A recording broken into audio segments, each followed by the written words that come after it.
They challenged humans to survive with one item. Human chose string. HFY Hub score 8.5 out of 10. Okay, you have to listen to this because it is legit the most satisfying thing I've heard all week.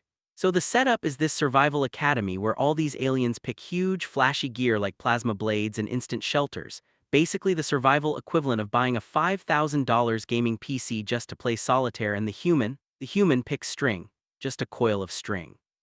Everyone laughs, obviously, because aliens in these stories always have the foresight of a goldfish, but the human is just like, nah, string is physics.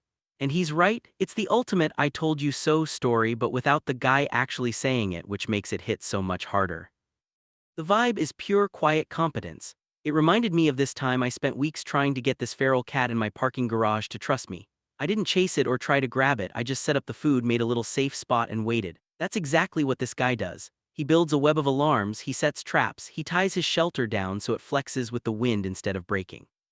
While the lizard guy is out there trying to stab nature with a knife, the human is literally knitting his survival. I was packing around my kitchen listening to this, and I legit let my toast burn because I was so stressed during the storm scene where he has to use the string to drag the bully to safety. The hook: it's MacGyver meets a mindfulness retreat but with high-stakes weather. If you hate loud, stupid people and love seeing smart people win by just thinking, this is for you.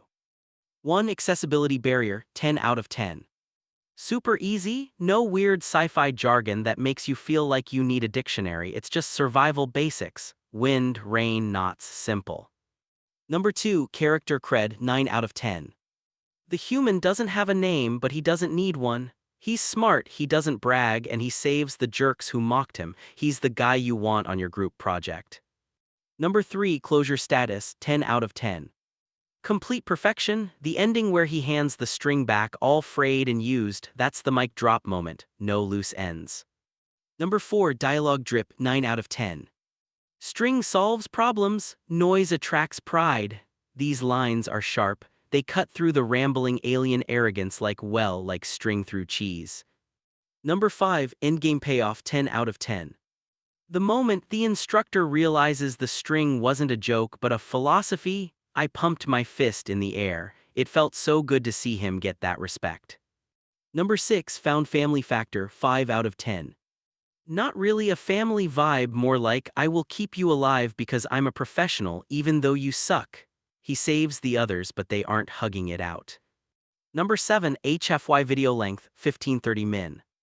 Perfect length, it builds the tension of the 10 days without dragging on, great for a commute or a long shower. Number 8. Logic coagulation, 10 out of 10.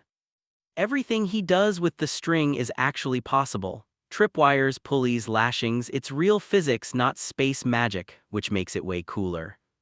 Number 9. Narrative gut punch, 6 out of 10. It's not sad, but the tension during the storm is real. You feel the weight of the decisions he has to make to save the others. Number 10. Packing pulse, 9 out of 10. Start slow with the setup, then the days tick by, and then bam, the storm hits. It flows really well, like a good playlist.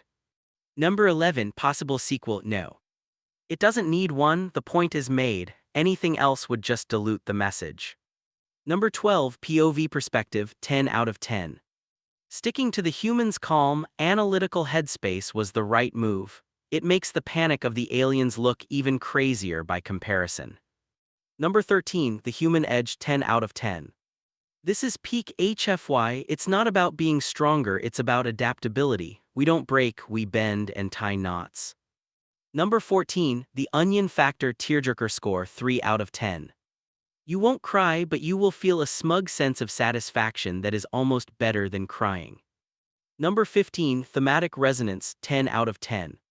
Humility versus arrogance, flexibility versus rigidity, it nails the theme so hard it practically hammers it into the ground. Number 16. Trope remix score, 8 out of 10. The survival exam is a classic, but choosing a mundane item to win is a fresh twist on the human is underpowered trope. Number 17. Visual bang per buck, 8 out of 10. I could clearly picture the web of strings vibrating in the dark. The imagery of the storm tearing apart the fancy shelters was great. Number 18. Wholesomeness out of cozy rating, 7 out of 10. It's cozy in a hiding in a tent while it rains kind of way. There's danger, but the competence makes you feel safe. Number 19, World Building Vibe Check, 9 out of 10. Sector 9 felt like a real nasty place. The details about the wind and the specific plants made the survival aspect feel earned. Number 20, Xenobiology Integration, 8 out of 10. The aliens had different needs, some heard through bone, some had claws, and the story actually used that during the rescue. Solid details. HFY Hub score, 8.5 out of 10. Hope to see you at the next HFY Hub review.